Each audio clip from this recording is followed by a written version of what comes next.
Hello everybody, welcome to the second of our graphic branding and identity show events. Thank you so much for joining us in your lunchtime on Tuesday the 6th of July. So we're going to kick off today. Today is all about our podcast that our students have been working on over the last couple of months.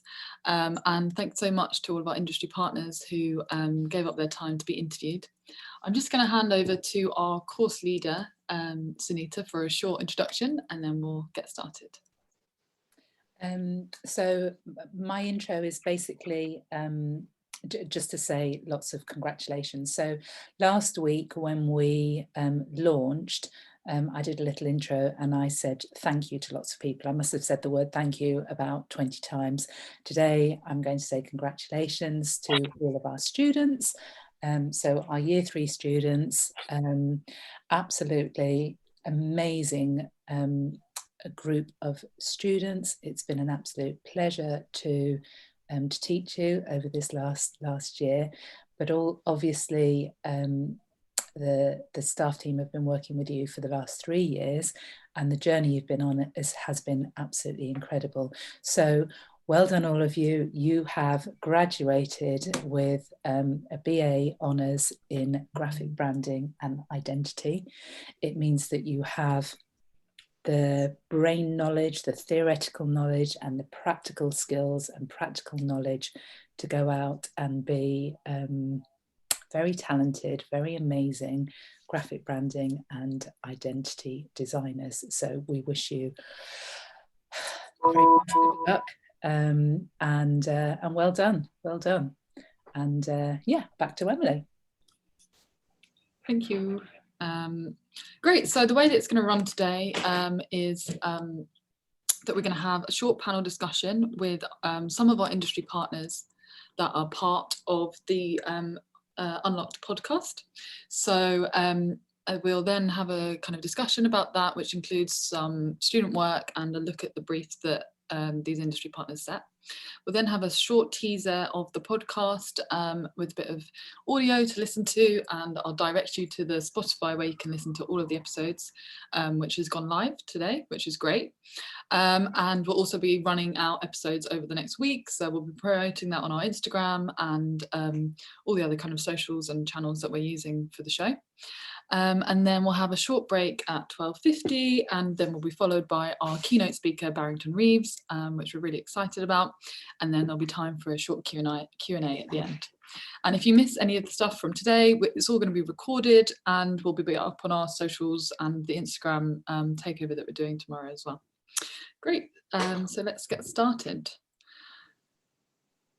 So I'd like to welcome Rick Bell and Carlo Delano from Rufus Leonard, and maybe if I could just hand over to you guys to give a short introduction to yourselves and maybe a little bit of information about the briefs that you set for our students this year. Okay, shall I go first? Is that okay, Morgan? Great stuff. Okay, hi everyone, good afternoon. My name's Carlo Delano. I'm Executive Creative Director at Rufus Leonard. For the past 20 years, I've been creating, developing and managing brands for national and international brands. I've been working at named agencies such as Landor, Fitch and Lambinam, which is now Brand Union. Also been very fortunate to work across the world in terms of different countries: Hong Kong, Vietnam, China, Europe and South Africa. I joined Rufus over 6 years ago, and I manage a team of cross-discipline creatives, including writers, digital and brand designers, alongside a production team. I'm a regular guest speaker and a judge at various creative bodies. Just a quick glimpse on Rufus. We're a London-based agency. We build creative defining brands for our clients using the technology and the design that we have at our fingertips. And we provide many great experts to the core of that. That's providing brand strategy and design, experience design, technology and data. Some of our clients: Lloyds Bank, Halifax, Bank of Scotland, Anglia Ruskin University, London Business School and London Stock Exchange, to name a few. That's me. Fabulous, thanks so much. And Rick, over to you. Hi everyone. I want to start by saying, Carlo, I'm a big fan of your stuff, by the way. So pleasure to meet you over this Zoom. Hopefully I'll get to meet you in person soon. So my name is Rick Bell. I am the founder and creative director of Post. It's a studio I set up in 2014. I'd worked at various London design studios, primarily working, graphic design and branding. After building a team up at a particular studio, I decided that I should be doing this for myself, really. Since then, we've been lucky enough to work with a really broad range of clients, which I'm really happy about. We did lots of work in kind of food and beverage and hospitality at the start. We moved into a bit of fashion work, did quite a lot of that in that area for a few years, and kind of phased that out a little bit now. Clients that we have right now, we work with a lot of kind of startups, because I feel like that's like a really exciting space where you often get people that are very receptive to good branding because they want to stand out. We also run a couple of editorial projects as well. We design and art direct Fair magazine twice a year. So we do all the commissioning for that and all the design. That's really good fun because it means we get to travel to different cities and basically eat and drink, which is always great fun. We still have a couple of fashion clients now. We're working with Ganni, who are a Danish fashion label. A lot of the work that we're trying to do now is I'm trying to push the studio to work with as many responsible clients as possible. I hesitate to use the word sustainable because that's a very tricky word, but that's where I'm trying to push the studio more now, because that's where my personal, where I'm heading personally. So I'm trying to drive the studio forward in that and work with people who are interested in that sort of area. We're only a small team, nowhere big as Rufus Leonard yet. There's 4 of us full time, but we obviously use kind of freelancers as and when on certain projects. That's myself and Post. Great. So we're going to have a few questions from students we've got who worked on one of the briefs that you guys set earlier this year from our 3rd year. So we've got Morgan, Chelsea and Crystal. So maybe we can just kind of go through the questions that you guys have prepared, and some of them will be directed more to Rick, some will be directed more to Carlo, and then some are more general really about kind of what our students want to know about working in industry. I'm going to hand over to the students. Maybe Morgan, if you would like to start. Yeah, so we know that this year we got a lot of really interesting and really fun briefs to work with. It was a bit hard to choose. I know for you both, Rick and Carlo, that yours kind of revolved around plant-based food or identity, as well as cannabis design or designing for cannabis. And I guess the first question for today is, what inspired your briefs? Like, what was the inspiration behind the brief that you set for our cohort this year? For us at Rufus, it was an interesting conversation we was having with a new client at the time. They came to us based on the work that we've done in the past, but they had a business startup, and I guess it goes to a bit of the question about, Rick, what you're saying about business startups. There's such a great opportunity with business startups to create a new prospect, a new creative outlet for a new brand that has no heritage or necessarily any big luggage to carry. And the client came through the doors of Rufus and was talking to them about this plant-based food company. And it was at the same time as being contacted by you guys to say, are you willing to set another brief for the LCCA students? Obviously, the answer was yes. And I just thought this was a great opportunity because it's so current today with all the things that we're faced with in terms of, the world changing, the environmental issues that we're facing, dietary habits. And I just felt that this was a great way of being able to unleash some creative kind of imagination around what is relevant to everybody, really. So I thought it was a really nice brief to pass over to you guys. Yeah, I mean that sounds like a great reason to give it to the students, Carlo. Let's face it, they're on a graphic design and branding course. I think it's way more interesting to brand a new a new company, because you really have the opportunity to, you know, you're creating everything from the ground up.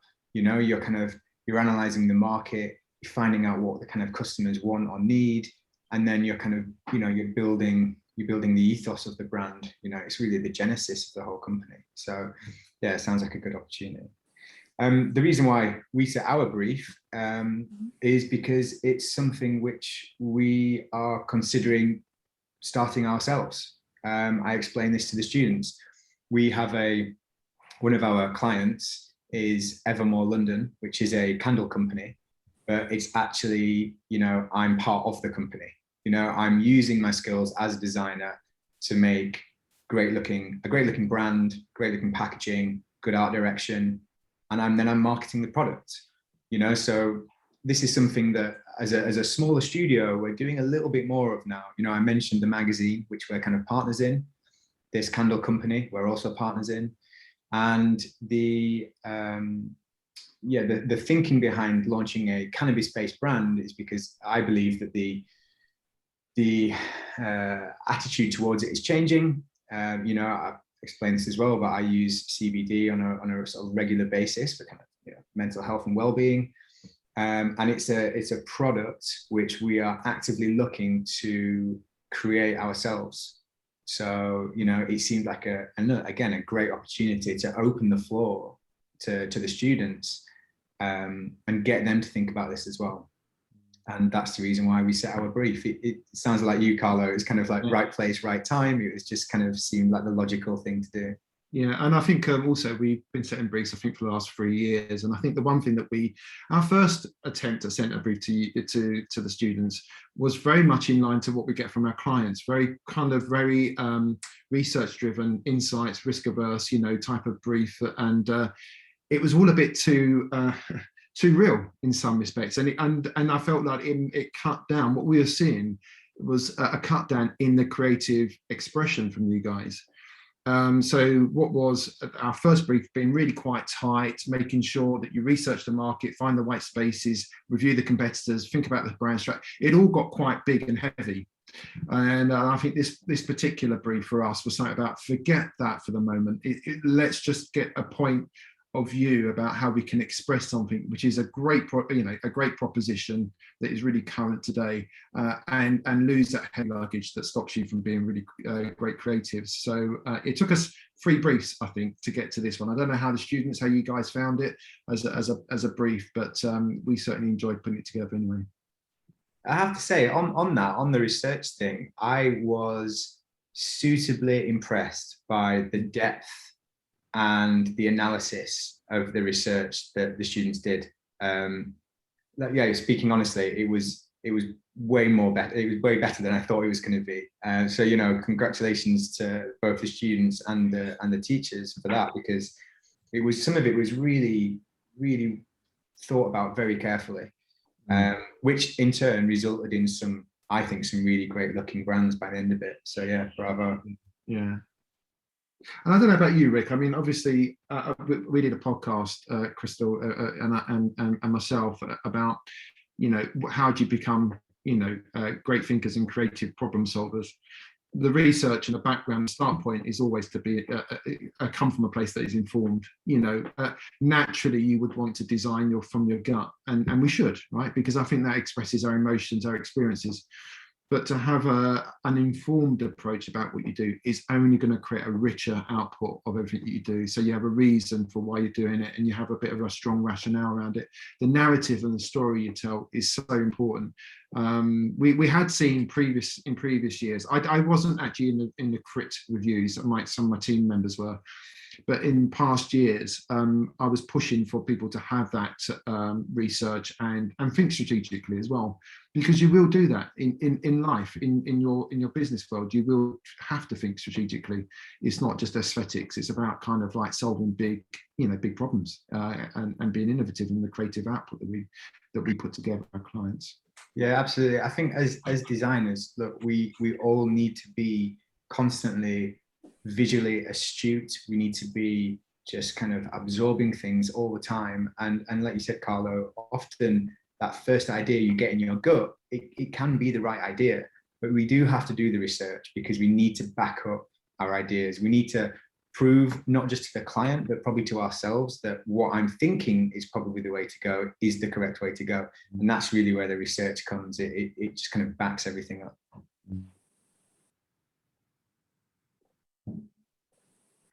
Fantastic. Chelsea, did you have a question?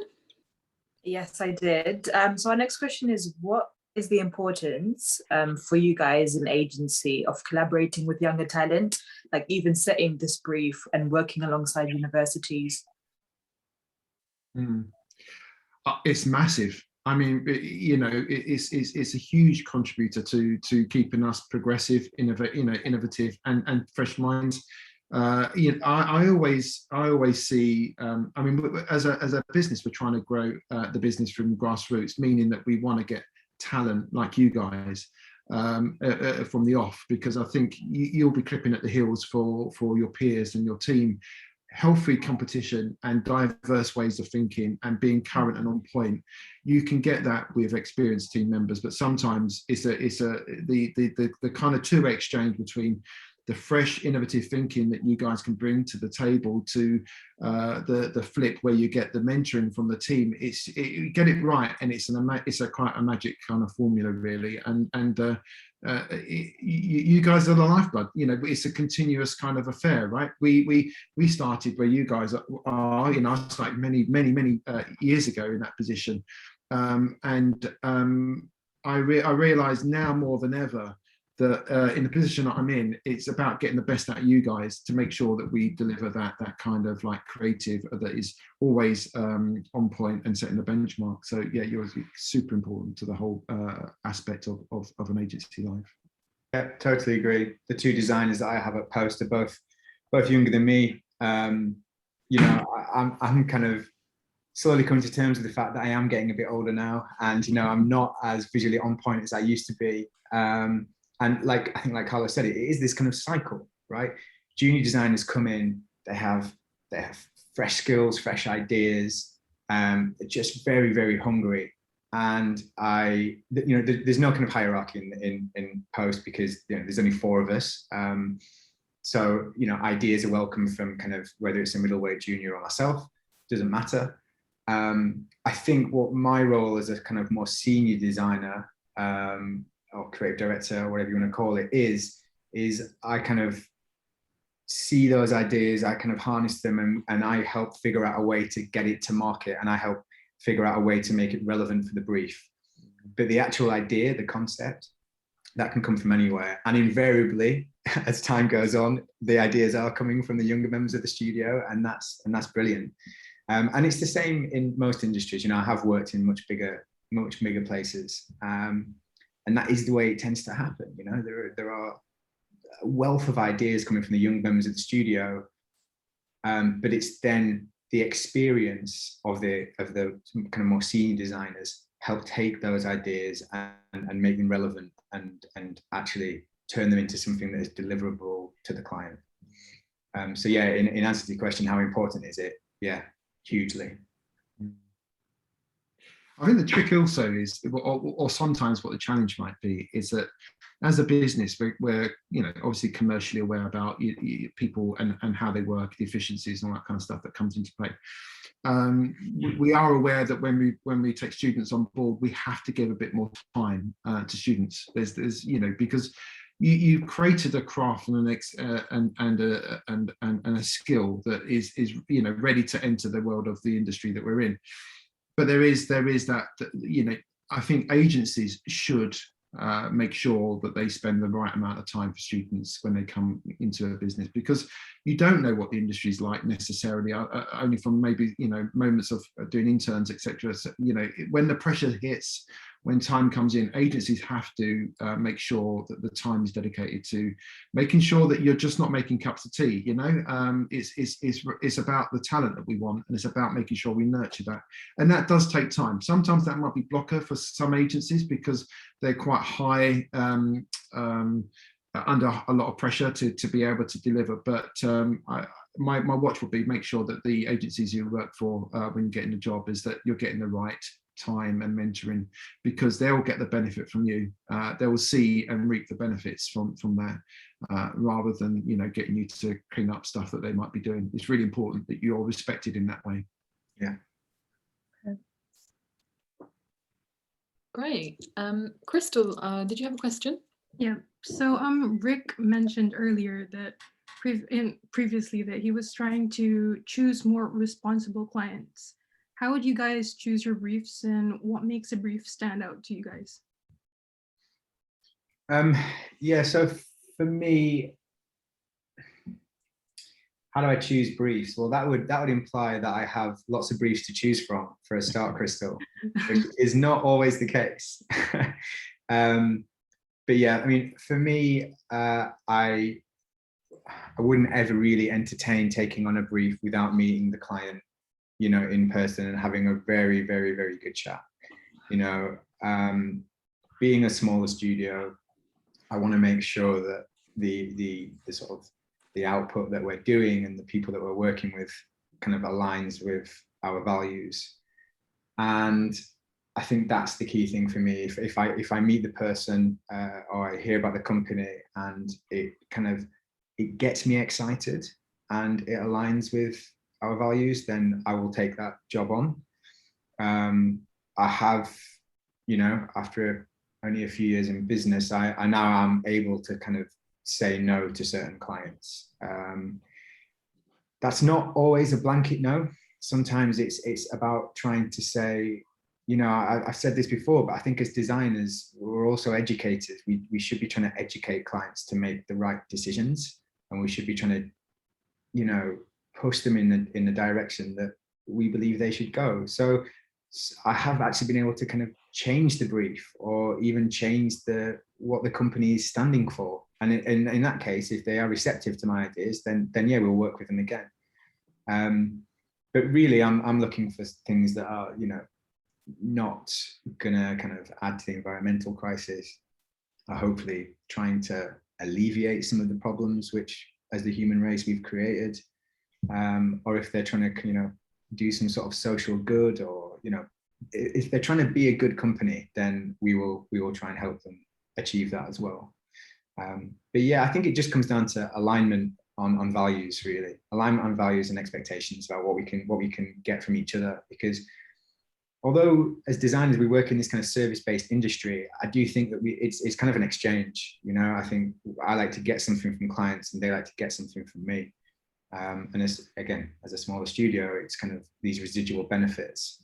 If we do a good job for them, they're going to tell other people about us, and we're going to get more work in those sorts of sectors.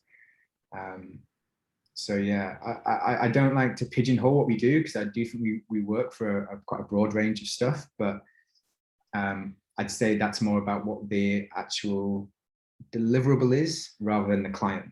You know, we don't work with a specific type of client, and we don't work in you know, we don't just do like web design. We don't just do magazine design. We like to, whatever the output is, that doesn't matter. It's more about if we're aligned on values, I think.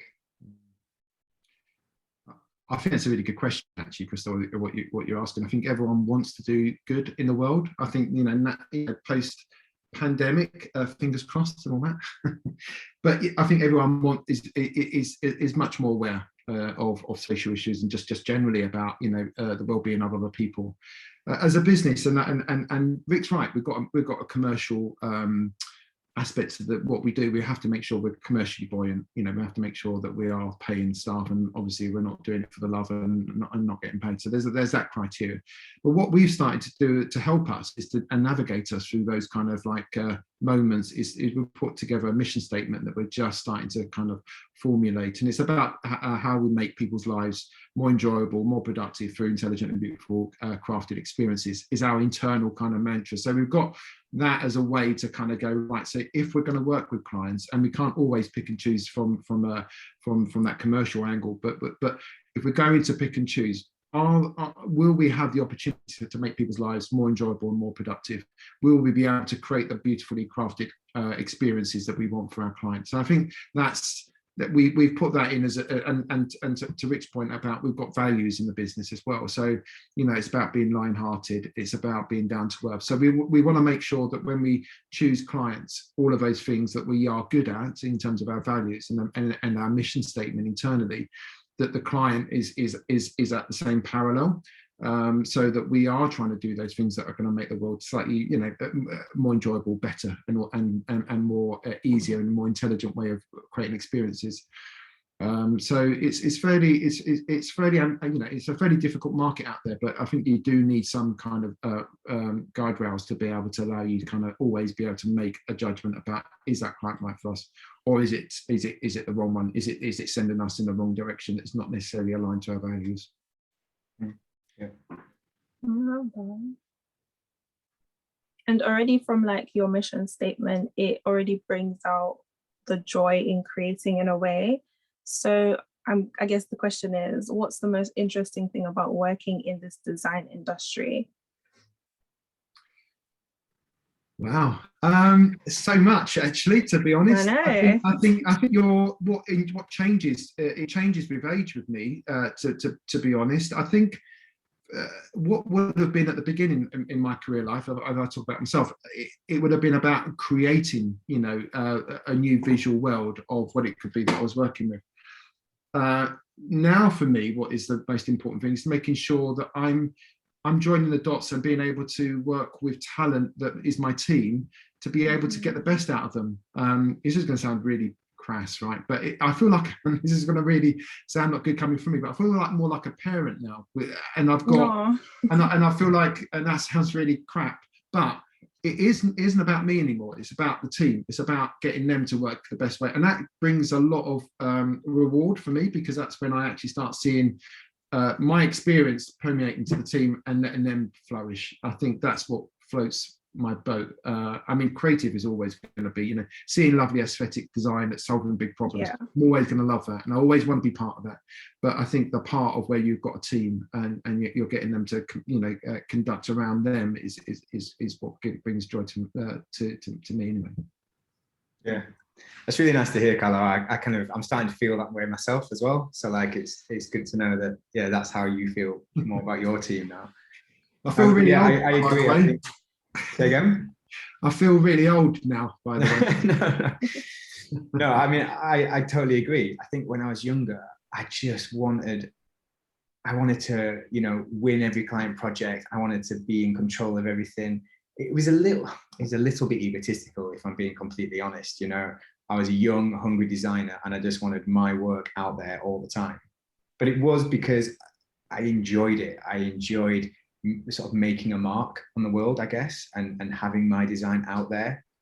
That gave me so much joy, and it still does. Like when we publish projects on the site or Instagram, I still get that little flutter, like, oh man, I can't believe we got paid to make something. Like this is a great career for kind of, you know, creative satisfaction, because, you know, we do get paid to make stuff and to be kind of commercial artists. You know, graphic design used to be called commercial art. That's basically what we're doing. So yeah, the creative for me is still a big driver, same as Carlo.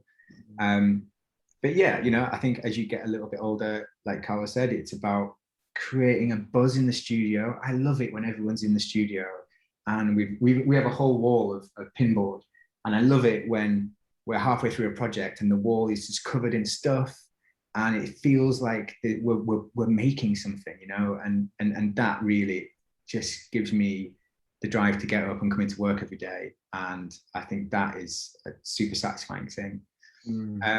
I'd say I'm actually getting a little bit less concerned with aesthetics now as well. I'm still meticulous with detail, but it used to be my everything, you know. I used to be so focused on that. I'd say I'm becoming less focused on that now and more focused on and making sure the client is happy and making sure that I'm answering exactly what the client needs, and trying to surpass what they asked of us, really. Probably because that's more of a better thing to do for business, rather than trying to impart my kind of, you know, aesthetics onto the client. I'm trying to now design for them in a better way. But but yeah, I mean, look, we just get to make stuff every day. It's great fun. It's really good fun. Like I speak to some of my friends who don't work in the creative industries, and they're not having fun day to day, and I still am. Yeah. And we're great collaborators. You know, what we do, we're collaborators. You know, we're and again, I use the phrase quite often, but we are creative magpies. You know, and that kind of sense of feeding each other with through collaboration is also a joy. You know, it's that conversation that you have with your team, or it's the conversation you might have with a client that it's that social butterfly kind of flitting around different conversations, forming an idea and an opinion. Those are great moments as well.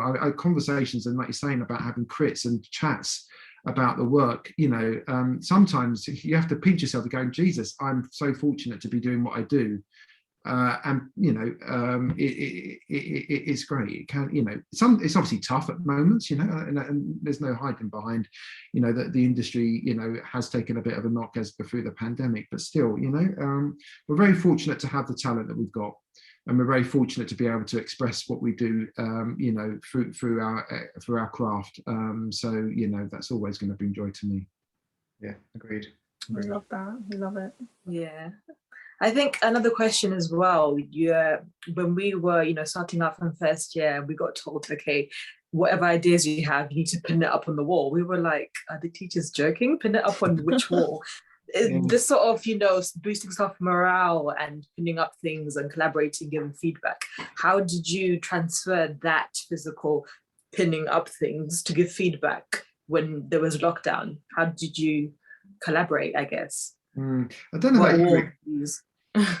Yeah, sorry. I don't know about you, Rick, but I actually, so when prior to the pandemic, I was a great advocate of people having to be in the studio, because I actually believed that that's the best way forward, and I still believe that holds true to a certain degree. I am so surprised at actually how the Zoom calls and how the world of technology has allowed us still to do the critiques and the work in collaboration with teams, and it hasn't been as disruptive as I thought it would be. In fact, in some respects, it's brought the team closer together, because we spend a bit more time to talk to each other. You know, like we have morning kickoffs where we just talk about Love Island. Oh yes. And I don't know. Yes.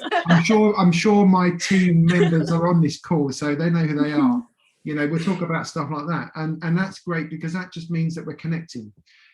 You will never, I don't think, and again, Rick, it'd be interesting to hear your view, but I don't think you'll ever replace the feeling you get from people putting stuff up on the wall and talking about it, because it does a couple of things for me. One is it shares the great work you've got. It takes away all your inhibitions, and it teaches you how to have a narrative and to be able to talk about the work when it's up on the wall, hearing direct kind of feedback. I think that's can be quite brutal, but I think it's actually probably the best moments in the creative world. So pinning stuff up on walls, I've always done in my whole career life. I worked prior to having the world of a digital kind of .com, Google, all that kind of stuff. It was like literally lecture set books, photocopying machines, blowing up type, cutting it out, sticking it up on the wall. You know, so I come from a place where that has always been part of my world. But yeah, there's nothing, I don't think anything can replace it, but I'm so surprised how technology has allowed us to still be creative and still share in moments of critiquing work and sharing work with the team. Yeah, agreed. I mean, nothing will replace a physical space for me. You know, I talk about that buzz. That's something that you can't really recreate over Zoom. I'm quite physical. You see the kind of bookshelves running behind me. I'm constantly pulling reference on there and showing people stuff. We have boxes of printed material. So that's the sort of the kind of tactility and the kind of tangibility of stuff is lost digitally. But yeah, I agree, Carlo, that we're still here, we're still working, it's all still going, you know, it's all working well. As far as like specific applications, because there are some that we've tried a lot and now I think we've kind of got it nailed, Slack has obviously been invaluable because that's the chat, basically. That's the kind of in-studio chat. No internal emails, just use Slack. We kind of have channels for each project, and we kind of updating each other on that sort of stuff. So Slack's been invaluable. We don't use Zoom a lot. We use a thing called Whereby, which is just, you can create your own Whereby room, and then you can just invite people, and it's just loads quicker and easier than Zoom, in my opinion. So we've used Whereby for video calls, and we jump on that all the time. It integrates into Slack as well. So if I'm messaging someone and said, oh, look, do you know what? Let's just quickly chat. I press a button and a Whereby window opens. We have a very quick video chat and we close it. And I think we had to get over video chats being this kind of novelty. And it didn't take long. And I think if you can use video chats, you don't have to schedule it in and put it in your calendar. If you can use it as like a really quick catch up and then close it, it can be quite a seamless thing. So yeah, Slack, Whereby. In terms of mood boards, Chelsea, you said, how have you replaced pinning stuff up on the boards physically? The best app we found for that is called Miro, M-I-R-O. It's basically digital mood boarding, but it's actually quite powerful. You can do kind of more with it. But that's the kind of best thing we found for mood boards.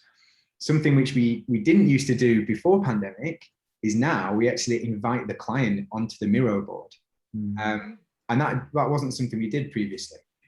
We kind of be doing research PDFs or design PDFs and sending them a PDF. Well, now we invite them to the Miro board, we make them editors, and we say, look, any of this research you don't like, delete off the board. Anything you do like, or if you do, is there a reason why you like something, put a sticky note on and tell us. And it's really interesting that you can like follow the client's mouse around the board and you can see how they're working, and that's quite interesting. And then we use Figma as well on a lot of projects. So if we're talking apps, that's kind of what we've used. And yeah, it's worked, but yeah, nothing replaces the collective buzz of a studio. I think one thing that's been hard to do over video calling for me is, since all this happened, we've had two interns, one in LA, which we probably wouldn't have done before the pandemic. But I was like, well, yeah, why not? We'll have an intern. She was based in LA. We did similar things to Carlo, morning kickoff, morning chats. She was on our Slack channel. So it was kind of like this, kind of fifth member, but we'd never really met her before. Then we had another guy from New York, and now we've got one from the UK. Now, that's been really valuable, hopefully for both sides. But when we normally have interns, they are normally in the studio. And that's where I take on more of a role, as Carlo said, about being a bit of a mentor. I will give them a certain task and I'll kind of guide them through that task. That's been hard to do over video calls. That's been hard to do digitally. And that's one reason why I think, a physical space is important, because I think it's going to be harder for younger members to learn from older members if they're not sat next to them. Whenever we get if a junior designer comes into the studio, they sit next to me, because I will be constantly turning my screen and showing them how I do something to try and impart some knowledge and try and teach them. That's obviously very hard to do over a video call. So that's kind of one disadvantage of this. At the same time, it's been quite good that when you've got a lot of work on and you know exactly what you need to do, there aren't any distractions.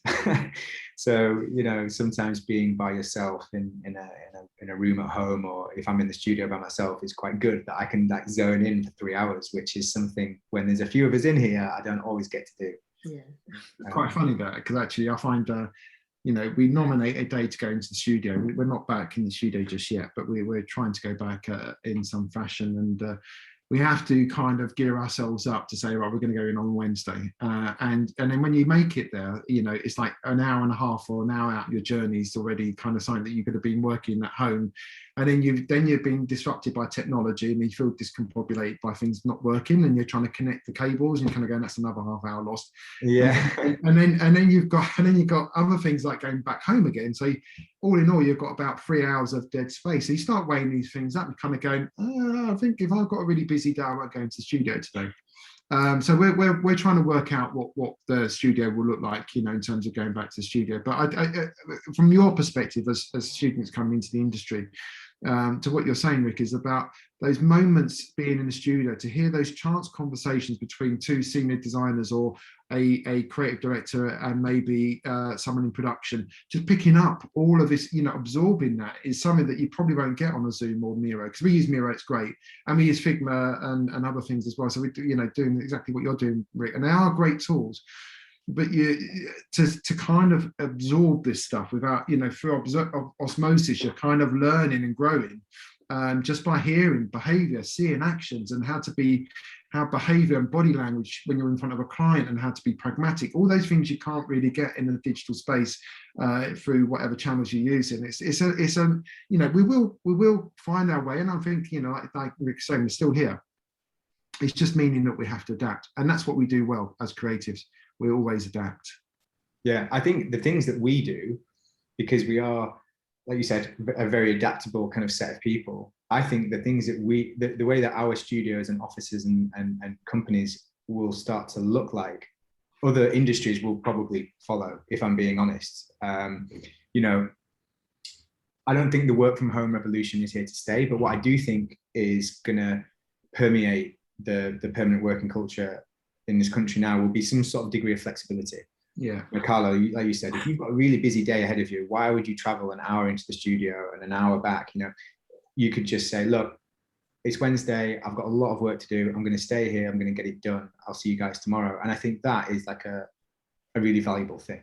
Yeah. And I think, you know, basically, as long as the work gets done, everyone's happy, right? So yeah, and I think for us, in terms of the studio space, we're seeing it as a place where you collaborate. So if you have like a big workshop, yeah, you have like a big get together because you're reviewing a big project you're on, it's more of a space to collaborate than it is to sit at your desk and work. You can do that if you want, you know, obviously you can, but I think it's just trying to redefine what studio space is and what it's best used for, given where we are at the moment.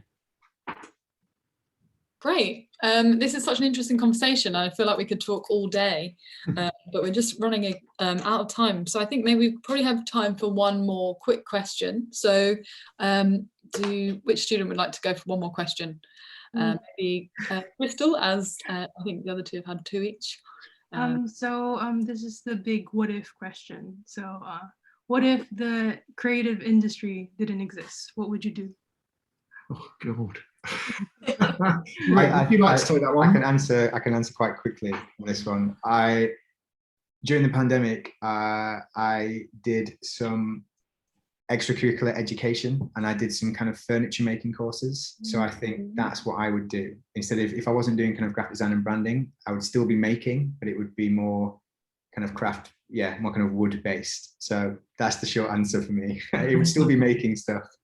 It wouldn't be anything else. I guess it would depend on my my financial situation. If my lottery numbers came in, I'll be traveling the world forevermore, and probably in different kind of exotic locations. That's what I'd really want to do. I've actually taken back to painting, but on through Photoshop and just using, and I've really enjoyed it. I just lose myself. I haven't done it it's just finding the time. So I was actually thinking that I probably will spend the time this year, next year, to start painting on canvas again, because it's just a nice way to not de-stress, but to kind of just to find your real groove, you know, your natural groove of why you're in this industry, where it all started for me. Yeah. I think designing and creating for me, it's like probably when I get really into the zone, it's probably one of the only times when it's like turning off the voices in your head, right? When you just become it becomes quite meditative, and you can get, you know, everything else kind of fades away, and you're just kind of focused on one job for a few hours, and it kind of just like frees your mind a little bit. And that for me, if I can find something like that to do and concentrate on, whether it's designing a magazine or building a table, you know, I need something like that to focus on. And it sounds like you kind of get that from painting, Carlo, as well, right? It's that, that moment of just kind of kind of clarity and quietness for a bit. Yeah, definitely. Great. And I think, yeah, definitely over the last, year, we've all kind of turned to other hobbies or other things that we find enjoyable to kind of find those kind of calm, safe spaces. So I think that's really valuable to know. Mainly eating and drinking is actually really what I do. Baking banana bread and baking sourdough. Great. Well, we're going to wrap that up there because we're running low on time, and I just want to signpost people to our podcast where you can hear more of these exciting conversations. We're really lucky this year. We've got 7 episodes of this podcast that we've been making, and I just want to congratulate the students because they've been working so hard on pulling all this together, editing it, and making it sound really professional and great. So we've got those up and they're on live on Spotify. I will put the link into the chat briefly in a minute, and you guys can explore the podcast in full in your own time. We've got 3 live today, and then we'll be running the next few episodes out over the coming week. So if you keep a look out on our Instagram, we'll have information about that and kind of sharing those links around. We have a short teaser, which I'm just going to play now. We'll have a listen to that, and then I'll put the link in the chat, and that will be for today. So if you just give me 1 second, and yeah. I think it's building in some modes of separation there about, I love this work and I'm excited about this work, and hopefully I can make a living doing this work. But so more than the work that I make. I do not derive all of my value as a human from this work. I love that. I'm very reassuring when my friend money. Please don't ever do an internship for free, because I think that's you probably have, and that's fine, but it's so damaging. And what's really damaging, I think, is that it's always with the studios that I know Can invest. Can invest. Yeah, I've heard of studios just paying like transport and lunch, travel and lunch. That's just not good enough. So yeah, you should definitely pay for time together. I think having everybody working from home, it's really kind of opened up the idea of working for different studios in different places, in different cities, in different time zones. And I think it's a really exciting time actually for new graduates like yourselves. Fantastic. So that's just a few kind of sneak peeks of the podcast stuff. I think the sound through Zoom is a little bit flaky, but when you actually go onto the Spotify podcast, you can kind of hear that in complete detail. So I've just put the link into the chat to everybody for you to explore in your own time. And yeah, we've got really interesting conversations. We've got Southwark Health and Wellbeing Network, we've got Brand Opus, we've got React, obviously Rufus Leonard, and Delivered by Post. We've also got an interview with the Liminal Space and Foreign Policy and Oscar Dean. So there's loads of content up there for you guys to kind of listen to in your own time, and we'll be sharing that through our socials. That is the first part of today's session over with. We're going to have a short comfort break while we get ready for our keynote speaker, Barrington Reeves. But I just want to say thank you so much to the students, and thank you so much to our guests for joining us today. It's been fantastic. And this session is being recorded, so some of the content will be up online after today as well. So yep, thank you so much, and hopefully everyone will stick around for the talk. We'll just have a short break and we'll be back at 1 o'clock. Thank you.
Hi guys.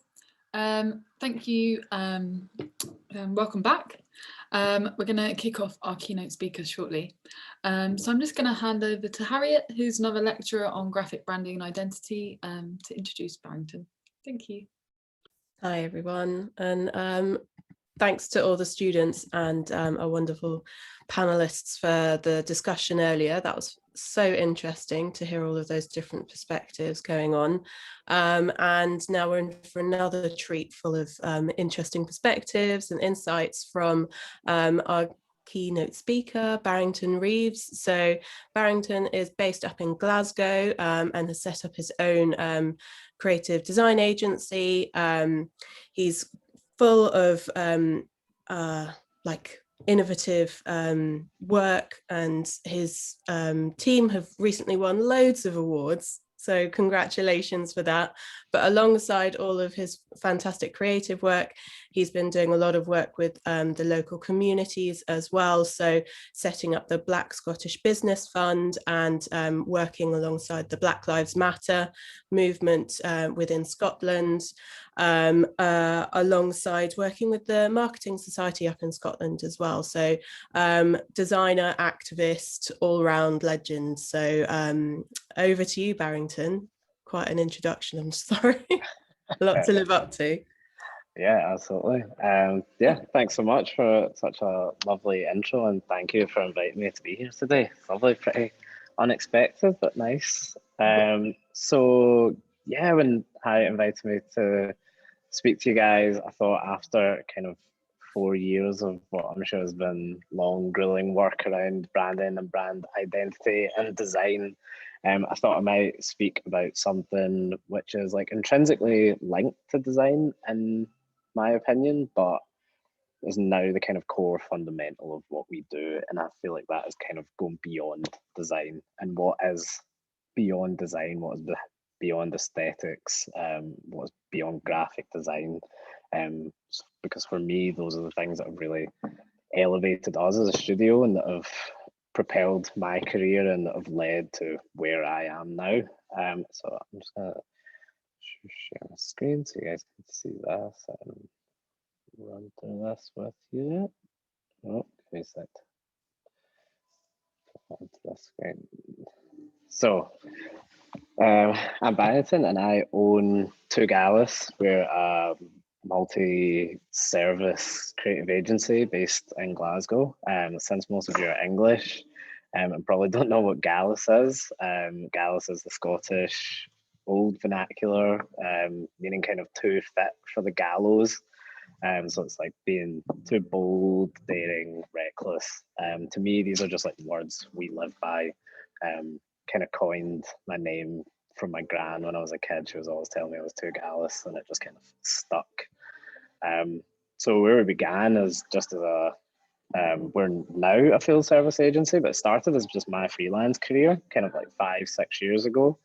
I studied graphic design and then I moved into game art, but it just wasn't like an industry that I felt like I had a life in. I was working a lot in kind of clubs and hospitality while I was at uni, and because of my graphic design background, I was getting asked all the time to like come in and design menus for people, design posters, and it just really kind of organically evolved into a bit of a graphic design career. Over the kind of next few years, I think I started to get a bit of a name for myself, bringing kind of some of the best or kind of most loved brands within Glasgow and within Scotland to life. Places like Pizza Punks, Stockyard Social, Blow. We were really, I was getting quite a lot of credit for bringing like quite socially aware brands and brands that operated really effectively on social media and were great at kind of building up steam. So where are we now? We are now one of Scotland's top design agencies, I would say. We're winning work with the likes of Nike, Red Bull, Smurfit Kappa, White and Mackay. We've been featured in the Brand Identity, the Zine, Skinny, AWW Awards, Styline and Design Week. We've went from 4 years ago, me earning £14,000 a year as a freelance graphic designer, to a business this year that's on track to turn over just over £500,000. And most of that is profit as well. So we've carved out a really healthy business, which is something that we can all benefit from as a studio. My kind of, I feel like my passion with this was really wanted to create a bit of a challenger agency. I think there's a lot of agencies within Scotland and probably within the whole UK who make really nice work. They make really nice graphic design work and they follow work that's on trend. But we really have tried to take ourselves away from that. We really always want to be an agency that's kind of cutting out of trends. We want to be creating trends. We want to be informing the next generation of design for mass market. Our brands and the work that we do really do kind of set a tone and set a precedent here for how things will evolve, and that's something that I really want to stay true to, I guess, for my whole career. Barrington, sorry, I just wanted to check. We're still seeing the first slide showing. Oh, that's weird. Oh, you might need to select it on the side panel. Oh, that's it. You guys see now? Yeah, that's it now. Great. Yeah. So it's not, you've not missed much anyway. So what I think as a new agency, that places us like quite uniquely within the industry, and especially within Scotland. We are the youngest collective agency in terms of age. The oldest person in the studio is 30 years old. There's 8 of us. The youngest is 19, who leads all of our kind of socials, TikTok, influencers. I think because of the age of our studio, like the guys were talking about in the panel discussion just before, having the kind of new and younger voices in the room really has changed the type of work we do, and it's changed how we tackle tasks and the hierarchy of importance that we put on work. So a massive part of that for us is making sure that we are more than a design agency and that we have purpose.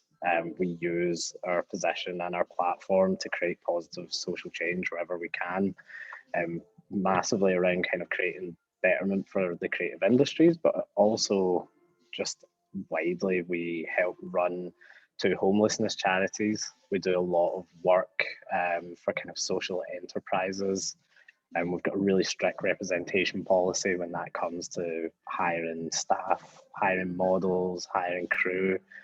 And as I also said, we're also the creators of the Black Scottish Business Fund, which is a private fund that we set up in the wake of Black Lives Matter last year. We raised £30,000 as a way to help kind of young Scottish black individuals just really realise their dreams and bring their dreams to life, because it was such a huge barrier. So we really want to make sure that as an agency that is young, that we are kind of creating the future that we want to be part of. Our team, we're now a team of 9, pretty hard to believe. A year ago it was 2 or 3.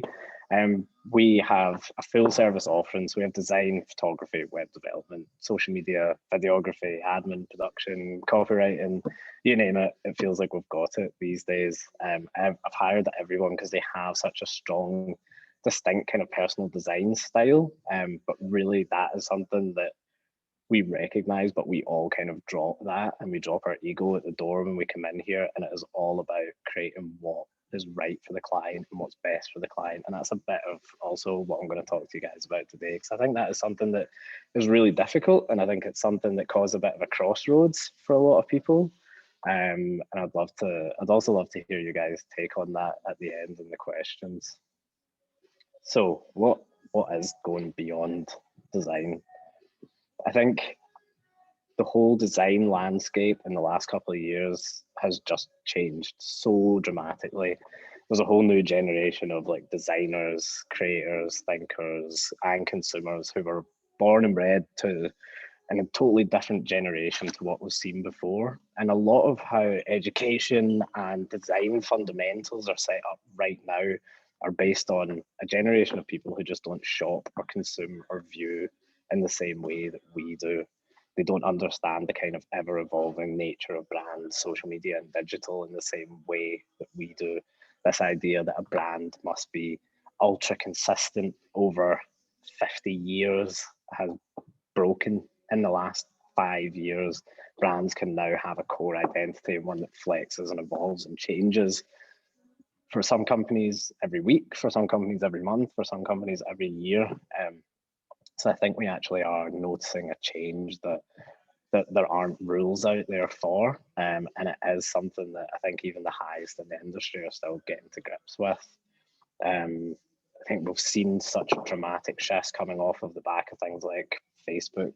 We've never before had access to the type of design education, other designers being able to communicate so flexibly, even the kind of acceleration in photography skills and design skills since the emergence of Instagram has been incredible. Things like pixel tracking, advertising, content platforms, and TikTok and social purpose have all meant that brands have had to change so rapidly in a way that they've never had to before. And I think it is honestly only designers like ourselves and yourselves will be even better than we are, because the closer you are to it, the more natural this will feel to you. I don't think brands have ever been kind of held to the level that they are now before. Before a brand was always something that you bought from and you coveted it because it was a good product or they had a good message, but now a brand has to be this multifaceted item. It has to communicate, look right, talk right, it has to mirror ethics. People really scrutinize the brands that they shop with because there's so much availability out there. It's not just about who spends the most to be there. A brand can now come in with so little budget but be so savvy and be so clever about how they position their brand and how they talk to just cut through these massive multinationals in order to carve a lane for themselves. And Glossier is a great example of this. We recently spoke to a Fortune 100 skincare company, and you could tell that they were kind of quivering at the thought of brands like Glossier, because 5 or 10 years ago, you would never, ever have been able to start up a brand and create that kind of impact without the way social behaving in the way that it does now. Social and you guys as consumers and as designers are now able to give a brand so much power that before you could only ever muster up with sheer money. So I think the change that we've seen really is that brands are now culture focused. I think we live in an age where the brand is everything to the consumer. They don't buy the item, but they buy it because they believe that that brand is an extension of their own identity. It's not just about having nice packaging. People really feel like everything that they carry with them says something about them. And in a kind of day and age whereby you could be taking a photo of at any time that could be shown to 10 or 15, 20,000 people, I think people are kind of hyper aware of the fact that if you're caught with something on you or wearing something or using a product that doesn't align with you, it's not just you that knows that, but your kind of whole extended social circle. And I think this has really changed the way people view brands and what they expect from them, because people want to know that when they buy a product, not only will people know that they own that product, but they'll know that they care about a certain thing. Do they care about like animal welfare? Do they care about the climate crisis? Do they care about ethical production? And I think that's where we're starting to see brands moving now. So to get into that, then what is culture? And the definition is that it's the ideas, customs, and social behavior of a particular type of people or a society. And that breaks down massively. That can encompass whole demographics, but I think when we see how brands utilize that properly, we can start to see how this can be done super effectively. Now, I'm sure you all probably have a couple of brands that you think do this right. I've highlighted a few of my favorites and some of the campaigns that I think have just really cracked this. One of my favorite is Nike, Nothing Beats a Londoner by Wyden and Kennedy. I think Nike have always been amazing at feeding into culture, whether that's widely, it was always kind of sports culture before, But in the last kind of 5 years, we've seen how that has changed into lifestyle culture. I mean, the Nike Nothing Beats a Londoner campaign is probably one of the best culture-focused campaigns in the world. It features gigs, Gets, Wiley, Skepta. It's in a London corner shop. It's got a little guy running around the track. It's got a girl canoeing or rowing up the Thames. These are just things that you would never have seen before, because it was always far more focused on this kind of polished end result. And I think brands are now beginning to see that if you can break away from that and actually better represent the people who are buying your brands and what they experience, what kind of more effective product you have. Someone's mic is on and it's super crackly.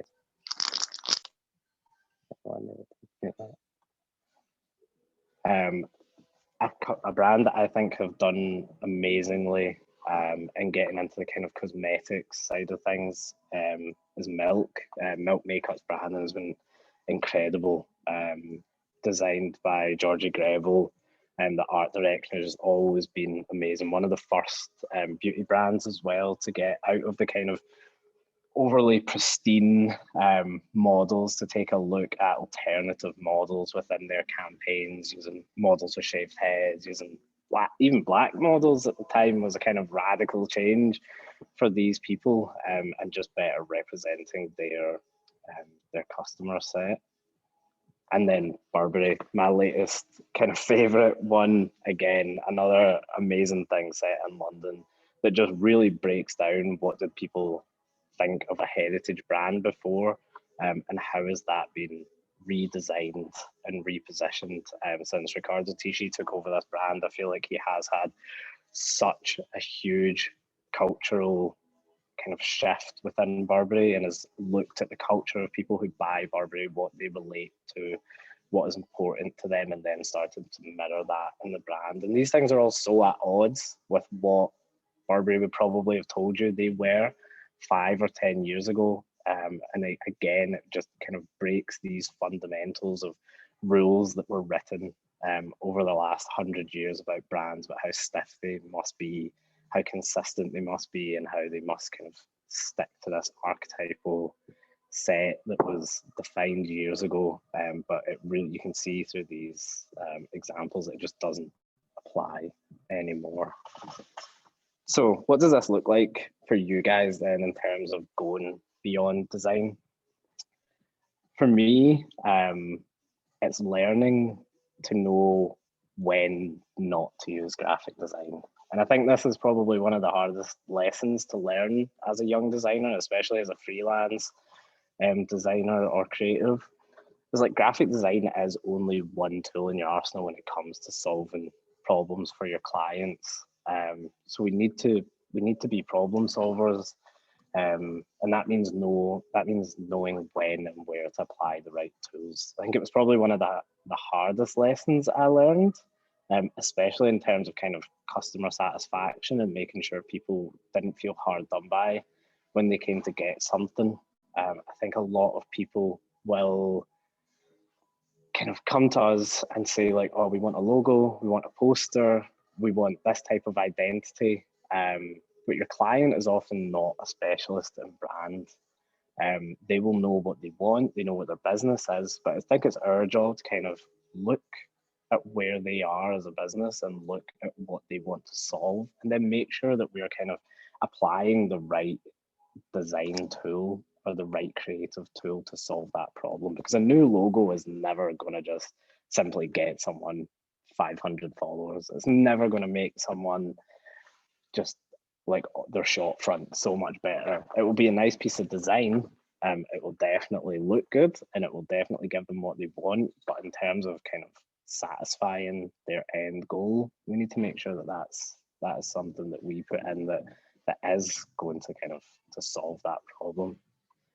So for me, that is always about listening, researching, and applying. I think we really need to kind of take a step back and view every brief objectively, no matter what it is, no matter how exciting it is. If a client comes into us and they say they want a logo and they want it to look like this, even if we're dying to do it, I think the hardest part for me then is taking a step back dissecting that, getting into a conversation about what they want to achieve, and what is important from them at the back of this brief, and what will the key marker of success be. Now, sometimes that might be the marker of success will be having a new logo, but I feel like if you dig into it enough and you get into a bit of a discourse with most clients about it, you'll find that it isn't that they want a new logo, it's that they have some goal that they want to achieve. It's that they have some KPI that you will be being benchmarked on, whether you know it or not. And I think getting to the bottom of that kind of KPI and that success marker is a bit of a skill in itself. And as the better you can do that, the better you can craft a solution to it. I think the more you'll be viewed as a successful designer, because you won't just have created a piece of design, but you'll have created a kind of effective business asset for them. So for me, that goes back to this kind of artist question. I feel like we can't simply apply what we want to do as artists or something that we've seen on Instagram that's really cool. We've seen this Behance project and we've always wanted to try it. And I think, like, especially as like young, keen designers like myself, you probably get really excited when briefs land on your desk and you instantly start kind of cooking up ideas. Oh, I've seen this thing, like, oh, I've always wanted to do a food brand that was designed like this because I've seen it on Behance a few years ago. I think that is where our kind of business sense, and as commercial designers, I think we have to have that business sense to take a step back. We can't just kind of apply something that we've seen as cool or that is in our style to a problem. And this, to me, throws up one of the kind of biggest talking points, especially one of the biggest points within our studio, is like, are you a designer or are you an artist at this point? So like, what is the difference? I think at all points, at some point throughout our career, we all need to decide if we want to be a designer or an artist. To me, an artist has a kind of style, or interprets a brief and fulfills that in the way that they see fit based on their kind of artistic liking. And a designer will analyze the problem, break that down, and then kind of apply the best of design solution to that. And sometimes that design solution might not even be something that you can do.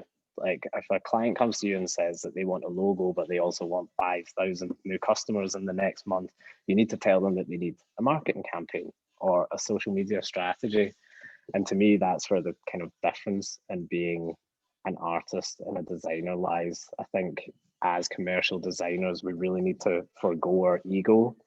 We need to be able to step back and create work that is sometimes not even work that we personally like, but is work that would satisfy that brief. And I think that's one of the kind of most difficult things to overcome, is to kind of learn to love doing work that is maybe not your particular style. And that comes through just understanding that you're creating something that is effective and that is going to essentially help that client succeed. I think if you can do that, the more you can kind of prove that, the more freedom you'll be given with your design. But to me, it should just always come back to making something that is right for the brief, no matter how at odds with your own style that is. And I think that's something that will continue to be a bit of a point of contention within the creative industries. I know there's a few pretty acclaimed artists who would argue the opposite, but I guess that's what got me this far, so I'm sticking to it for now. So how do we find out what a client wants? So they normally will come to us asking for one thing, but it is our job to go kind of above and beyond and diagnose what that problem is. So we need to apply our expertise in order to make sure that we get the right solution, because otherwise you're offering them something that is ultimately like pretty and really nice to look at, but useless. And I don't think any of us want to be useless designers. We all want to be effective designers. We all want to show not just design aesthetic, but design impact. For me, that's one of the most impressive things. And especially it's what has kind of led to our awards and our acclaim is it's not just the design that we've done, but it's what off of the back of those results been. So we redesigned Slater's. It looked great. It maybe wasn't as graphic design heavy as some of the other briefs, and maybe wasn't as kind of typographically crafted. It doesn't go above and beyond in terms of typographic craft. It doesn't have an insane design infrastructure in it. But this brand, when we combined photography, copywriting, brand identity, and rolled it out, we were able to really tap into a whole new market. We increased that brand's return on their ad spend by 600%. We made them £181,000 off of £10,000 over the course of 3 months. And I think when you start to look at design impact like that, in terms of if you make something that is effective and not just nice, it really does start to bring back that kind of that nice feeling. So what sort of questions should we be asking businesses in order to find out how to craft these right solutions? I think this is one of the hardest things for me, and these are the questions that I run through with my clients based on a couple of years of research and back and forth. These are the ones that I've kind of got to at the end. These are the ones that are really stuck, that pull out the best answers. And I get my clients to go over these over like kind of 4 hours almost. We take them through this design and brand discovery session. But I'll talk you through the key points. I've got this one on the business, and then another section on the customers. So what type of questions should you be asking about the business? My main questions are around the culture. So how would you like your community to describe you? Now that can be from kind of all encompassing. To me, that is all about, that goes beyond design. Again, that is what are your ethics? What is important to you? What sort of energy do you have as a business? How do you want people to perceive you?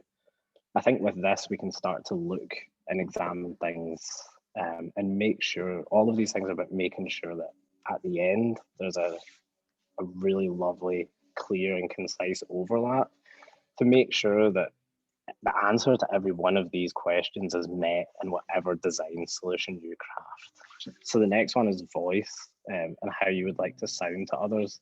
But I didn't realize until maybe about 2 years ago what a huge difference tone of voice can make to a brand.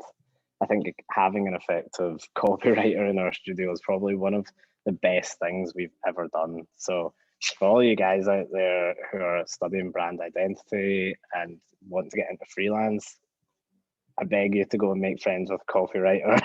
Find another student who's been doing something similar and get in touch with them, because it really is one of those things that just elevates an entire brand identity. To me, I think voice and copy, when applied to the right design hierarchy and the right brand, it can really, it does wonders. Feeling, how would you like your customers to feel when interacting with your brand? That's a big one for me, because I think it can be very easy to kind of shift this quite quickly, and just making sure that when customers are interacting, that they're getting that nice feeling, whether it's an energetic business or the business that's really calm, or you want to kind of sell in their kind of ethics and responsibility. What impact does that business have? So what tangible impact do you have on your customers beyond buying your product? Like, how do you actually help them? How do you make their lives better? What solution do you cater to that makes you better than the next product? And the differentiation, what sets you apart from your competitors and what makes you special? I think if you start to get a clear picture of all of these, and you can tease all of these out of your client, you'll be able to kind of craft a better design solution at the end. The next points that I would follow up on are based on the customers. So what sort of questions should we be asking? It's really difficult to get people to get into this, because almost every business will say like, oh, well, we're great for everyone. Like we are absolutely amazing. Like our product is so good that everyone in the world should want to use it. But I think the best design solutions come out of having a very clear demographic. And that's not to say that you only cater to them, but having a clear kind of customer avatar allows you to have an identity in yourself. And I think the brands that perform best are the brands that know who they are and know who they target. And I think a lot of people will have confidence in buying a product from a company, even if it doesn't particularly suit their demographic, because it's so sure in itself and it has such a strong sense of identity. So don't be afraid to ask your clients to kind of get into a bit of a demographic and build this customer avatar. I always ask my customers, my clients, to build this customer out. So I'll ask them about if their customer has a backstory, like where do they live? Get right into where do they live? What kind of house do they live in? What kind of car do they drive? What's important to them? Get into their life beliefs. And this isn't like religion or maybe more so in the kind of political sphere, but like what do they believe? Like what's in their core? Are they like hustle till you make it, fake it till you make it? Are they 9 to 5? Do they really care about being like the most performance-based athlete? Where are they in their life? I think is a great one as well. Understanding where someone is at like what point in their life. Like, are they a student? Are they in higher education? Are they working? Are they retired? Why was that person then a profile for you? I think what's interesting is you start to ask these questions, you'll realize that a lot of your clients, and especially a lot of my clients, no matter how big they are, actually haven't answered a lot of these questions. And it's something we usually need to kind of send them away to do. Ask them what challenges they face, like what challenges are your customers actually facing, not like frivolous things based just around their product, but like widely, like in their life. So how can you go on to help fix a problem that is wider than just your product? And then what are their online habits, their entertainment consumption, and their idols? And I think these three set you up really nicely to begin looking at social design for social media, web, and digital. I think, to me, then when we want to kind of craft the best design solution, it is looking at the overlaps in the design and the descriptions of the business and the customer, building a profile for that person, and then making sure that whatever we design satisfies both of those points and has a very kind of clear answer to that overlap. I don't think it is till we've kind of gone beyond the design and what that person asked for that we should actually start to design, actually start to create any sort of core typography, logos, layouts. I think if we get all of those questions answered first, you will 100% of the time answer the brief more effectively. And then the only last thing I would kind of temper all of this with is making sure that we're crafting an authentic solution. I think because of the fast moving nature of how this has all happened and how it's all teased out, I think we're moving at a rate that is just not, it's not ever been seen. I don't think people quite understand how to do it, and we're still very much in a learning phase throughout the whole creative industries with this.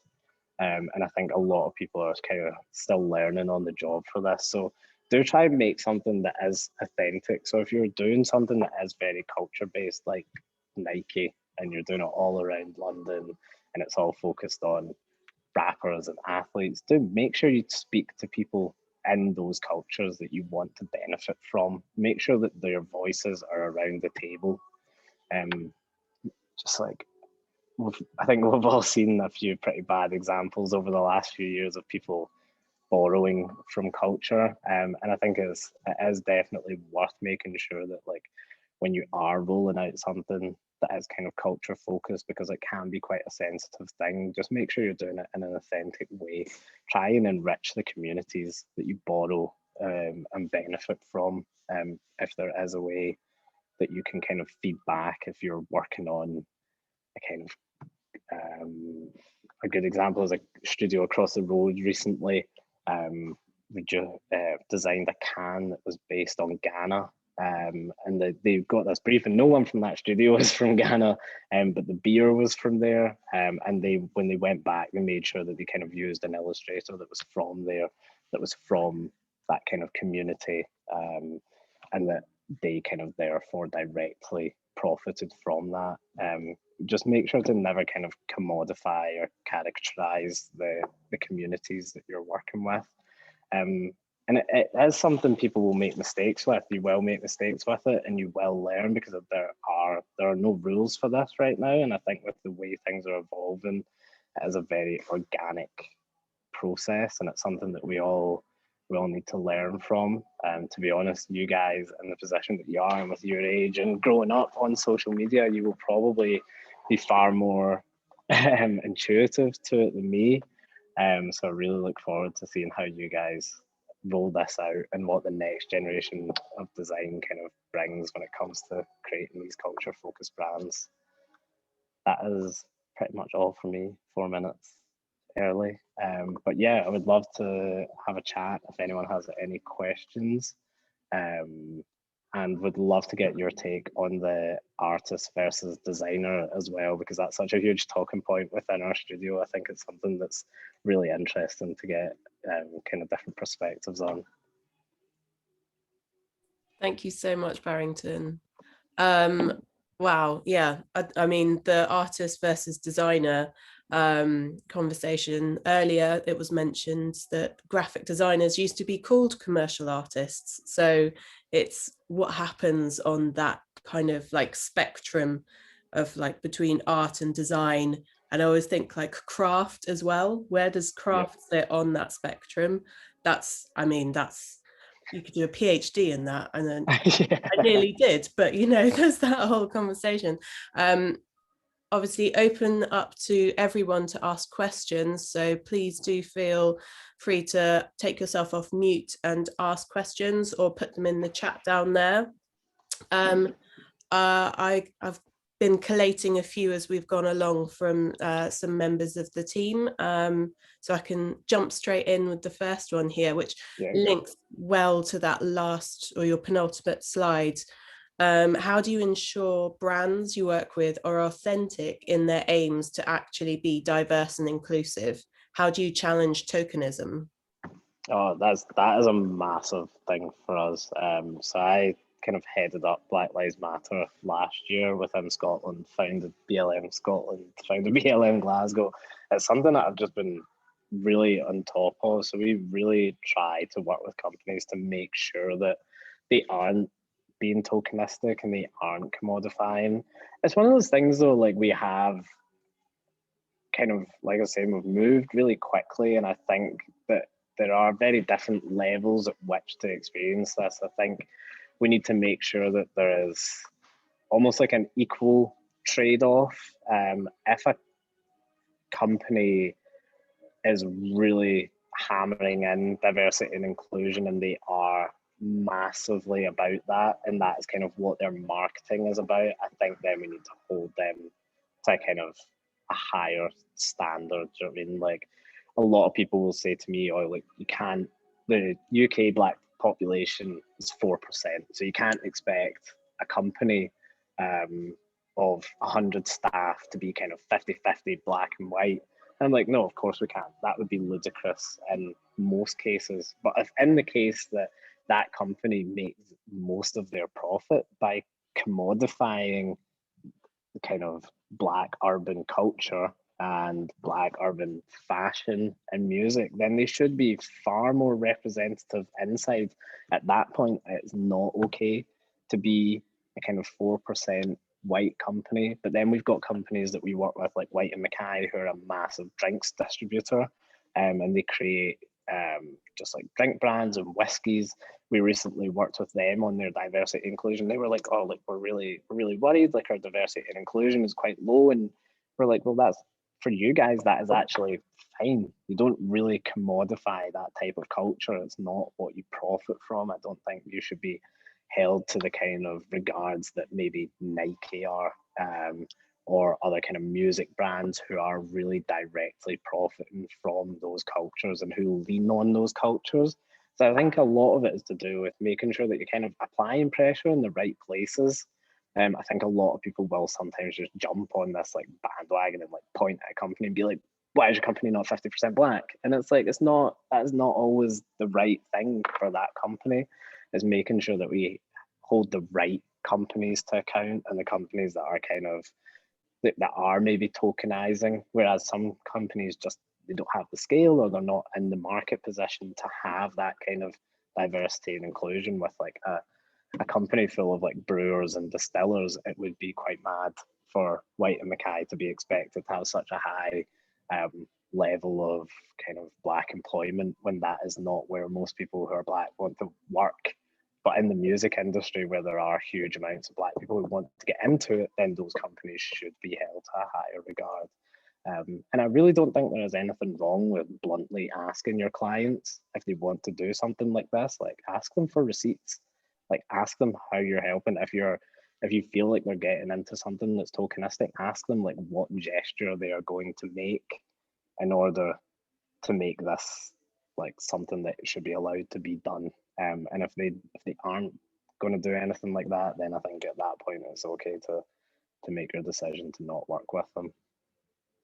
And have you, that was going to be my next question, have there been any brands that you have been approached by and refused to work with based on a difference of opinion on ethics and outside? It's not something that we've ever encountered, but I obviously have quite a loud voice on social. I don't think any company would come to us not knowing what they're going to get, or if they felt like they wouldn't be challenged. I think a company like that probably just wouldn't approach us. But then we see other other examples of like agencies, like fully owned, like white owned agencies with all white employees being employed by other fully white companies, essentially to like roll out like their diversity and inclusion campaigns, or like their diversity and inclusion conferences within work. And I think that stuff is a bit crazy. Yeah. But luckily it's something that we've not had to encounter. Normally the companies that look to us are doing so because they're so passionate about how we do it, and and they're kind of, they mirror our ethics in that way. I mean, it's not the same obviously, but like there's a lot of companies at the moment that are getting slack for having put a rainbow behind their logo perfect for the month, example. and it's just like, no, what are you doing the other 11 months of the year? It's just that performative side of things, totally. Yeah. And another question, so actually our two keynote speakers that we've had during our launch event have both been from Glasgow. I'm married to a Scot. I love Scotland, so it's obviously that, but there's obviously something in the water there that's led to some really great creatives as well. What are the challenges, do you think, of starting a business in Scotland or Glasgow specifically, and has that affected the kind of clients that you've been working with, or is geography not an issue? Do you know, it's such a tricky one, because I think the things that make Glasgow a difficult place to start a business are also the things that make it a very easy place to start a business. So it's not a massively financially strong area. An average brief down in London for something that we might do here, you're maybe looking at 3 or 4 times the budget. The scope of what people understand creatively here is a bit on the back foot. So we'll find that it's quite easy to get ahead by doing not a lot here. And that's both amazing and a total downfall, because obviously as creatives, we want to make like stunning work. We want to make work that pushes the boundaries. Like, we want to go above and beyond. When a client comes to us to do, say, like an activation, like, we want to go above and beyond. We want to make something spectacular, but we'll find that normally someone in their like circle or their competition or their demographic has done something that's been, by all intents and purposes, pretty boring or quite normal, but it's got great results. So it can be hard here to kind of motivate people to get out of a kind of village mentality. And we very much see ourselves as like a global agency. We want to create global work. So I think doing global work from the village has presented itself as a bit of a problem. But on the same hand, like, all of us in the studio enjoy an amazing quality of life. Like, we have like an studio. I don't know if you guys could see.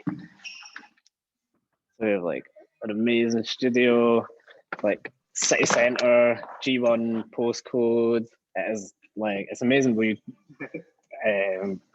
comparatively, we could never ever dream of affording something like this in London. So I think in that regard, it's really good. We're about to double our studio size by taking the studio next door as well and turning that into our photography studio. So I think getting out of London and out of a big city can really benefit you in some ways. And I think in the last year with like coronavirus and things going more remote, I don't think location is going to be scrutinized as much as it was before. But there is definitely still a gap in what people understand as like valuable work, and there will always be this element of work that is leaving New York, London, Tokyo, Brussels as more important than work leaving kind of smaller cities. What what would your dream client be? Our dream client. That's a difficult one. I'd love to do more work with Nike. I think they're really flexible. I think they really get it. And they're not afraid to kind of push the boundaries. And obviously everything they do is lovely and kind of integrated. It never just stops at like a marketing campaign. It's always outhouse, it's always amazing activations, and I think I really thrive on having those kind of multiple touch points over projects. I'm not like super excited when it just like a typographic brief comes in or someone just wants a logo. I really want when someone has like a massive business goal they want to achieve, and that is going to require like a multifaceted approach. Like, do we need to work with influencers? We need to set up an activation in-house. We need to do out-house. We need to look at tone of voice and write messaging. So I think a kind of multi-hyphenated brief from someone like Nike or Burberry would be my dream. That does sound like the dream, doesn't it? I'm really glad you're talking about like that whole brand world, multifaceted side, because that's definitely what our students have been learning over the last 3 years. Our course is graphic branding and identity. And we know that's not just a logo, that is the whole shebang, how it acts. And the students are like fantastic at really thinking strategically to get to that end point as well. But do you find that your work within the branding and then with your work with the Black Business Fund, do they merge at all? So do you see a crossover in working with brands and working with communities? And do you think the way you outline an audience needs to be the same or different in those contexts? I think there is a bit of an overlap, and just in that we're always trying to kind of push the brands that we work with to kind of be better. I think brands are becoming really important, and I think it's important then in turn that brands do good things. That's not always to do with the business fund, because the business fund was like, that was important. It was applicable because it was tied to me, and that was something that I was really like tied to. But I think every brand should pick something that they love and that they're close to and that they're passionate about. I think it's amazing. I think every brand when they're starting should pick some sort of like social cause that is important to them and close to them, and find a way to build on that. I think it humanizes them as a brand. And I think not just strategically, it's a good point, but I think it's just good for the world in general. I think it sets a good precedent that brands and profitable companies should be doing good things. In terms of kind of looking at demographics, what do you mean about that? And I can maybe get into it a wee bit more. So like the kind of audiences that we're looking at for I guess within some of your community projects, compared to something that's maybe more online. I maybe maybe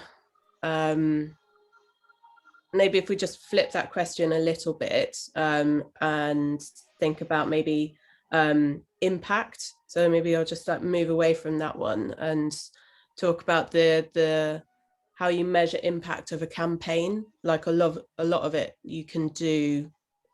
Oh yeah, I got this many extra hits on a campaign, but in the long term, how does that impact things, and does that lead to work with like extra projects with the same client? Do you come and have a proper relationship? Yeah, I think that's been like one of the most important things for us as measuring impact, and not just when it's done, like directly when it's done. I think it's really easy. Like every project's going to be well received if it's kind of well crafted. I think there's a kind of the art piece in it is making sure that impact is like lasting and stays. We do a check-in with most of our clients like every 6 months, just to make sure not just things that are like growing in terms of like social, like are you getting more followers, are you getting more leads, but just constantly examining, like based on the strategy that we wrote on day one, are those the clients that you wanted? Are those still the clients that you want? Do you know what I mean? Because you just because you decide at some point you want all these customers, once you get them, that is something that needs to be changed and assessed now that you've learned. I don't think businesses ever move out of a learning phase, and I don't think the strategy ever stops evolving. I don't think, especially based on the way things move now and how quickly trends change, I think it would be really irresponsible to like set up a strategy and be like, cool, you're good to go, like enjoy, bye. Which I think a lot of people actually have a propensity to do. I think that strategy is something that should be constantly kind of digested, checked up on, and you should be always kind of evaluating the quality of the leads and how that has affected the business.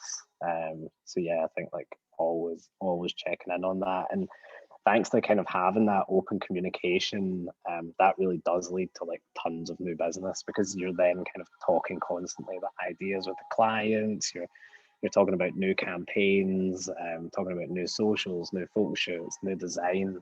And to me, that's how you kind of that's how we've built a really valuable business, and let's kind of like great client relationships and return clients.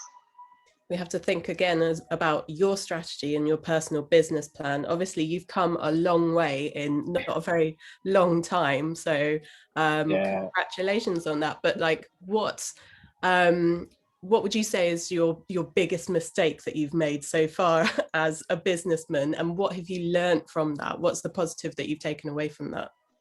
I think the biggest mistake that I make, and that I still make every day, is doing like too much. I'm like just one of those people that like I never say no, and I continue to not say no. It's something that I'm working on.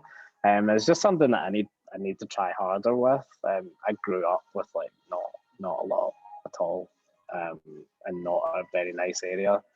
So when I see a job come in, my brain is like always on survival mode. It's always living like I was 10 years ago. And I think like learning how to take my foot off the gas a bit this year has been a bit of a priority for me, and for the rest of the year still is. Like, yesterday I worked like a 9 till 9. The day before I worked like a 10 till 10, and that's that. Most days I like finish up, like I close my laptop, get into bed, go to sleep, wake up the next day, open it up, do emails. I've had to do it to get to where I am now. If I didn't do that, I wouldn't be where I am. So I wouldn't change it for anything, but it's probably not sustainable in the long run. But I love what I do, so that I do find it really difficult to turn off. But yeah, that's probably my biggest mistake, is almost like working too much. It's one that I've yet to solve.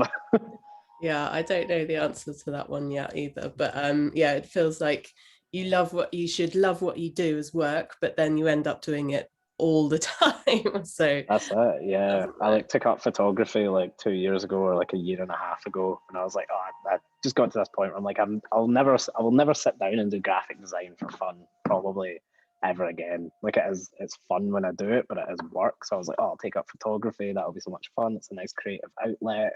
And then I ended up getting booked to do like campaign shoots, and now photography is a job as well. Yeah, so, now you're getting a so yeah, studio. Ridiculous. It just kind of evolves, I guess.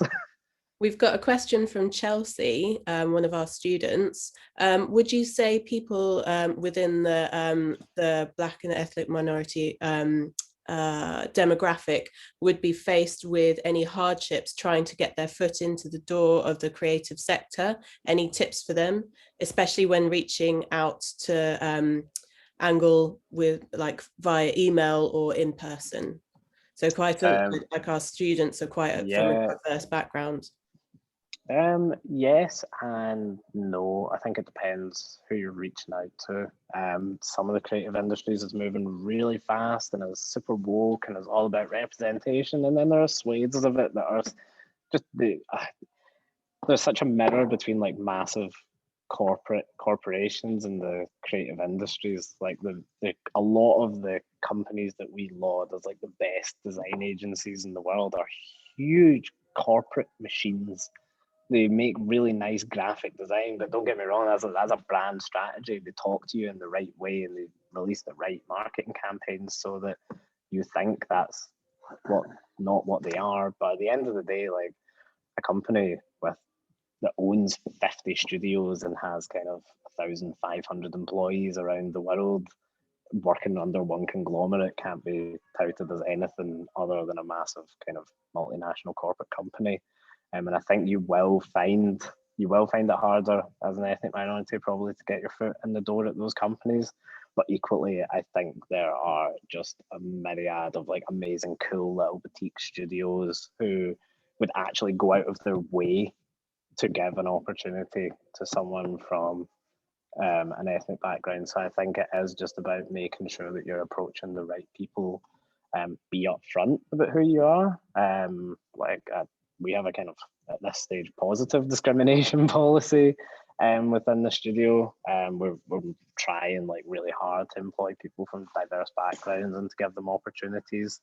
So I think it is just about who you reach out to. Like, do your research on these people and find out the people who something like that is important to, or find companies that are doing work that is based around that. Do you know what I mean? Like, find the work that is doing lots of work in music or fashion, or they do lean on those kind of cultures. Wherever you're more relevant, you'll have a better chance. And that, I think that comes from getting in touch and in person or on email. Like, make sure you're approaching relevant people with relevant kind of emails. I get like 10 portfolios a day of just like, hey, I've always wanted to work with you guys. Like, here's my portfolio, and most of it doesn't really like get into like why they're a good prospect for that job. But if someone had to come and say like, hey, I'm from this background, like I see that you guys do this work, this is what's really important to me, here's how I've done that in my personal life and how I'm applying it to my work, even in like a small way, would be so much more valuable to me than like a portfolio that I'll probably get time to look through about 2 pages of. Yeah, that custom cover letter is like really key, having been sitting in that seat as well, looking through stupid amounts of portfolios every day.